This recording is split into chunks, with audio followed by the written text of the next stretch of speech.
राज्यात गेल्या काही दिवसांपासून अनेक गुन्हेगारीच्या घटना घडत आहेत।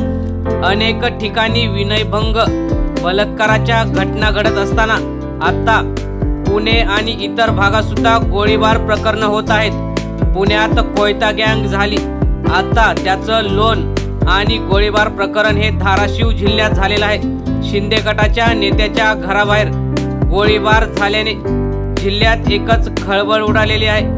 नेमका तो शिंदे गटाचा नेता कोणता आहे ते आपण बघूया। राज्यात अनेक घटना घडत असताना धाराशिव जिल्ह्यात राज्याचे आरोग्यमंत्री तानाजी सावंत यांचे पुतणे धनंजय सावंत, माजी जिल्हा परिषद उपाध्यक्ष यांच्या घराबाहेर काल रात्री गोळीबार झाला। सोनार येथील त्यांच्या कारखान्याच्या परिसरात हा गोळीबार झाल्याने राज्यात नेमके देवेंद्र फडणवीस गृहमंत्री काय करत आहे असा सवाल सगळीकडे विचारला जात आहे।